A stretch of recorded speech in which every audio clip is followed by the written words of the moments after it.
Welcome back to the channel, everybody. This is going to be a very long, very detailed playlist and series that I'm going to be doing.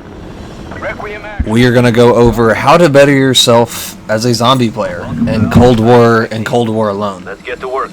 So, basic principles: point building, map layout. Huge criticals that we're going to go over in this video. And I'll kind of throw in like a simple hint to how to use the knife more effective.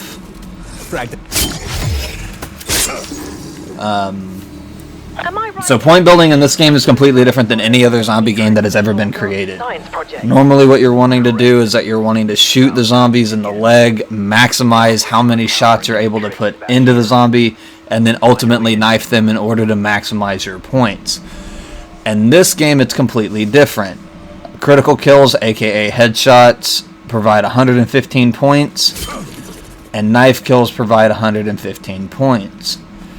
With this being said, it is way more of a kill-based game than it is an actual point-building game. Zombies is all about mathematics. How good are you at math?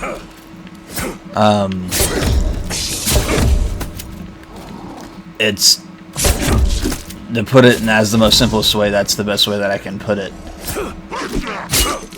I typically like to stay here until about round 4 or 5 in order to get enough points in order to get out to the main area of the map, the crash site, the pond, things of that nature. But your knife, by far, is your best way early game to get points. And the fact that you can upgrade the knife and pack-a-punch it makes it a whole lot more valuable. So one hit kill to round 13. Also, you kind of want to stay a little bit far back in order to get that animation instead of that animation. You don't want to lunge at them. You kind of just want to swipe them, move on to the next kill. Early game, and it's going to take time. It'll take time to learn how far you can be away from the zombie in order to get that animation. So we're going to go ahead and open up these doors. Pretty sure I got enough points. I haven't played solo in a while.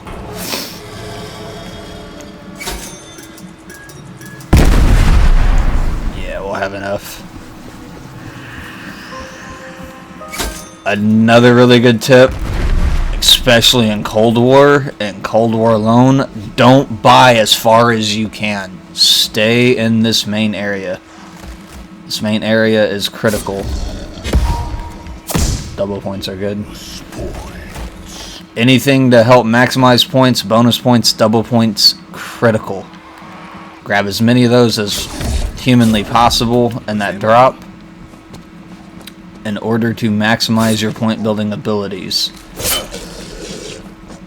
If you're going to be going after the camo grind like I am, using headshots.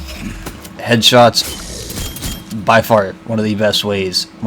Actually, it's the best way to get points. If you're using a bullet weapon, it's going to be a pain in the butt, considering that you don't get rewarded for how many times you hit the zombie. But it's a work in progress, I do believe. Typically $5 grand will open up each and every section of the map. Save up as close to $5 grand as you possibly feel comfortable with in rounds. Yeah, I did not mean to grab that. But this is point building in this game. You don't want to shoot them in the leg. You don't want to riddle them with bullets. You pretty much just want to quick kill clean. Off them as fast as possible. That's the best way that I can think of putting it. The faster you kill, the more points that you get. So after round 5, typically round 5 is where you're really going to be able to maximize your points in order to get the main area or the bunker opened in order to get to power.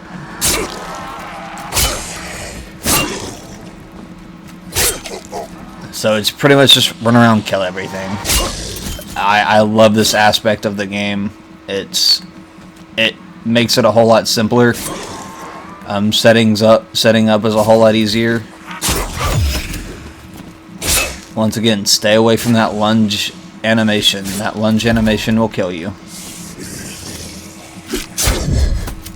On these early low rounds, not that big of a deal.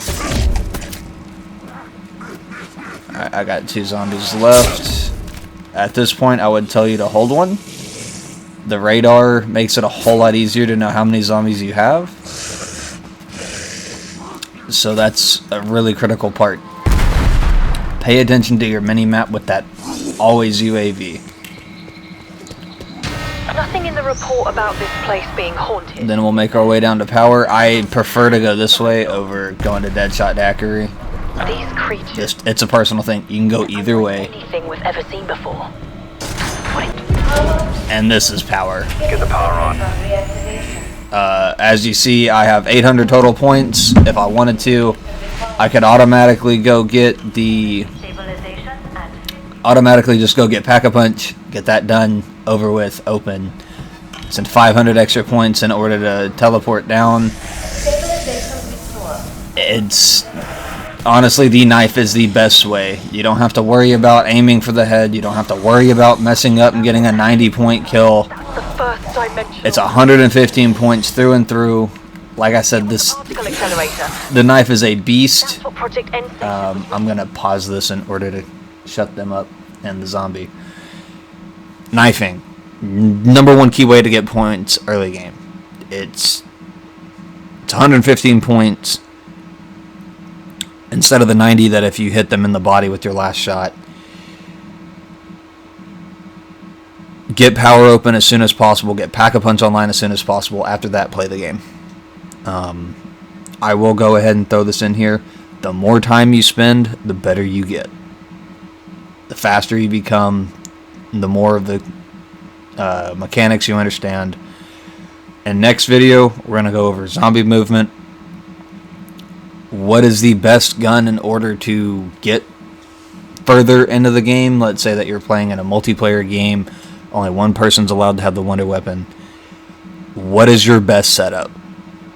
And then we will go into training. Once again, I do appreciate everybody who watched this video. Keep in tabs with this channel. I promise you I'm going to be bringing out more of this content. I will catch you in the next one.